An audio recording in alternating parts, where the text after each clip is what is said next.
Delegaciones de Cuba y Estados Unidos se reunieron el martes en La Habana para hablar sobre inmigración. El viceministro de Relaciones Exteriores castrista, Carlos Fernández de Cosío, evadiendo responsabilidades, habló de un incremento de llegadas irregulares de cubanos a territorio estadounidense. La delegación estadounidense estuvo presidida por Eric Jaconstade, subsecretario para Asuntos del Hemisferio Occidental del Departamento de Estado. La inmigración irregular desde la isla había caído en la primera parte del año gracias al programa conocido como Parol, que fue implementado en enero para la administración de Joe Biden. Bajo este programa, dirigido a facilitar la migración legal a cubanos, haitianos, nicaragüenses y venezolanos, unos 55.368 cubanos volaron entre enero y octubre directamente a Estados Unidos. En esta cita, que tenía como objetivo revisar la implementación de los acuerdos bilaterales en materia de migración, el oficialismo cubano utilizó la oportunidad para pedirle a Washington cumplir los acuerdos en su integridad. Estados Unidos ha sido firme a pesar de los insistentes señalamientos de La Habana, que considera que la crisis económica de la isla, la peor que haya vivido en 3 décadas, obedece al endurecimiento del embargo de Washington hacia el gobierno comunista cubano y a su inclusión en la lista de estados patrocinadores del terrorismo. Autoridades de los dos países retomaron en abril de 2022 estas conversaciones migratorias suspendidas luego que el gobierno de Donald Trump retiró en 2017 el personal diplomático en La Habana por supuestos ataques sónicos. Alejandro Marcano Santelli, Martín Noticias. Tenemos para este segmento a Rosa María Payá desde Nueva York, fundadora de Cuba Decide. También tenemos vía Zoom desde Ginebra, Suiza, a John Suárez, director del Centro para una Cuba Libre. Y aquí en nuestros estudios a Orelvis Cabrera, quien es periodista de Radio y Televisión Martí. Orelvis, gracias por acompañarnos. Rosa María, bienvenida al programa. Cuéntanos tu experiencia ya desde Nueva York, donde has dicho, entre otras cosas, a nombre de Cuba Decide, que solo la acción, y te citamos, la acción internacional puede ejercer suficiente presión sobre el régimen para que detenga la represión. ¿Cómo sería esa presión internacional cuando ya va a cumplir 65 años esa dictadura? Tú y tu familia han recibido en carne propia lo que es el crimen de una dictadura, en el caso lamentable de tu querido padre. ¿Cómo se puede detener eso a esta altura? Buenas noches y bienvenida. Buenas noches, muchas gracias Oscar, John, Elvis, un gusto estar con ustedes y definitivamente no se detiene a partir de lo que vimos en el Consejo de Derechos Humanos el día de hoy y de ayer, ¿no? Estamos, por supuesto, muy agradecidos de las recomendaciones que algunos estados, las democracias del mundo, y no todas ellas, especialmente Estados Unidos, incorporó varios de los puntos que nosotros les pedimos incorporar, y sé que son puntos que compartimos con casi todas las organizaciones de oposición que estuvieron enviando sus reportes a los estados miembros.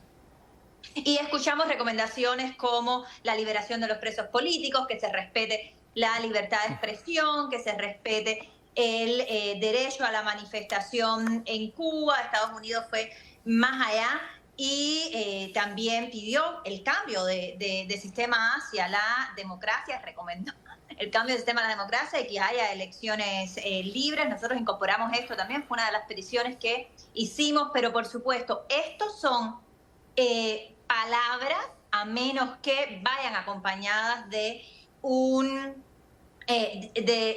ejercicio de presión. ¿Cuál es en el seno del Consejo de Derechos Humanos? Bueno, un proceso para expulsar a Cuba del Consejo de Derechos Humanos, ¿no? Cuba no tendría que estar ahí en primer lugar, y si los países miembros de este Consejo, y de nuevo, cuando digo los países miembros, por supuesto no estoy hablando de Argentina, por supuesto no estoy hablando de los aliados o los cómplices del régimen. Si las democracias que están en el Consejo de Derechos Humanos quieren de hecho apoyar los derechos humanos en Cuba, pues tienen que ponerle a Cuba una hoja de ruta que por supuesto sale de las recomendaciones que nosotros como organizaciones cívicas y como oposición le hemos puesto, y tienen que ponerle una fecha límite. Si Cuba no suelta a los presos políticos, si el régimen cubano no garantiza las libertades, si el régimen cubano no se abre a un proceso en el cual los cubanos podamos decidir nuestro futuro, bueno, no tienen nada que hacer en el Consejo de Derechos Humanos. Lamentablemente no fue ese el lenguaje que escuchamos durante este periodo universal, durante esta revisión, y por tanto, sí, por supuesto, agradecemos las recomendaciones, la muestra de solidaridad pero no se avanza en la dirección de poner la presión que es necesaria para evitar la impunidad del régimen, que es lo que les dije en nuestro evento en Naciones Unidas. Vamos con John Suárez en Ginebra. John, ¿en qué medida este examen periódico universal va en contracorriente con lo que está ocurriendo en Cuba, que acaba de describir también Rosa María, un incremento en la represión?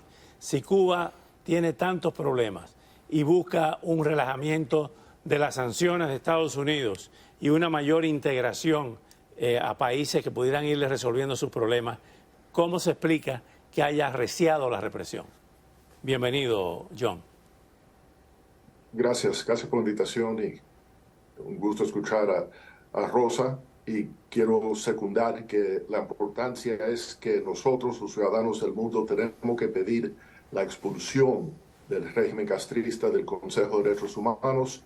Existe una petición con más de 2.500 firmas, pero debe ser 50.000 firmas pidiendo la expulsión de Cuba del Consejo de Derechos Humanos en change.org. Está abierto para firmas. Se ha logrado en otros momentos con Rusia, con Libia, expulsar a esos países del Consejo de Derechos Humanos. Se debería hacer con Cuba por las mismas razones. El régimen está empeorando la situación de los derechos humanos en la isla porque lo que ellos quieren hacer es permanecer en el poder impunemente. Lo que ocurrió hoy en Ginebra fue que ese régimen comenzó lo que supuestamente era una evaluación sobre el comportamiento de los derechos humanos dentro de la isla, atacando a Israel y culpando a Estados Unidos por todos los problemas que han generado esa dictadura contra su propio pueblo y creando una narrativa ficticia que no estaba remotamente conectada con la realidad. Ellos quieren que Estados Unidos y otras democracias le den subsidio para mantener esa dictadura, pero no están dispuestos a hacer cambios. ¿Por qué? Porque están aliados con China, con Irán, con Rusia, y quieren ser parte de un cambio en el orden internacional que hoy en día está dominado por democracias para uno dominado por dictaduras. Eso es la cruda realidad. Gracias, John. Orelvis Cabrera, en medio de todo esto, se celebran en La Habana discusiones entre los Estados Unidos, que son discusiones periódicas sobre el tema migratorio. ¿En qué medida, con estas denuncias de violaciones sistemáticas que se han acrecentado, que han arreciado, Cuba espera un tratamiento, pudiéramos decir, de distensión por parte de Estados Unidos? Bueno, lo primero que recordar es que estas conversaciones vienen ocurriendo desde hace mucho tiempo. Después del 11 de julio, el estallido social, la crisis migratoria aumentó. Desde el año 2021 hasta la fecha, hasta el año fiscal que cerró aproximadamente en el mes de octubre, más de 420 y pico mil cubanos entraron al país de una manera ilegal. Hoy me llamó la atención ver a Cosío en esa rueda de prensa donde estuvo diciendo de que los únicos culpables era el gobierno de los Estados Unidos, que incita a la emigración. Y esto es una falsa, que todos los cubanos que estamos aquí lo sabemos y los que están dentro de la isla también lo conocen y lo dominan a la perfección. Yo creo que Estados Unidos ha sido un país muy bueno con los cubanos porque nos ha recibido desde el inicio de 1959 con la revolución de Fidel Castro, nos ha dado privilegios y creo que el único culpable es el gobierno de Cuba, la dictadura castrista, que ha separado familias, ha expulsado a disidentes, ha encarcelado a periodistas independientes y tiene a más de 1.000 presos políticos. Yo pienso que ellos están tratando de llevar a Estados Unidos que lo quite de la lista de los países patrocinadores del terrorismo, porque ellos estando en esta lista de patrocinadores del terrorismo, bueno, la economía sigue muy asfixiada, ya no tienen dónde sacar los dólares, tienen a un aliado que está concentrado en una guerra. Y me gustó muchísimo escuchar a John, que está en Ginebra, diciendo de que ellos estaban apoyando en el Consejo de Derechos Humanos a lo que está pasando con el grupo terrorista Hamas en la Franja de Gaza. Entonces, si apoyas públicamente a un grupo terrorista, si apoyas la intervención de Rusia en Ucrania, bueno, lo estás diciendo a todas voces que realmente tienes que estar en esa lista de países patrocinadores del terrorismo. Ya hemos dicho, antes de finalizar este segmento, en varias ocasiones, una máxima que hay en la guerra, de que la primera víctima en una guerra es la verdad. Gracias a Rosa María, gracias a John Suárez y gracias a Orelvis Cabrera. Vamos a hablar ahora de una guerra de la desinformación, no solamente la guerra militar. La guerra de la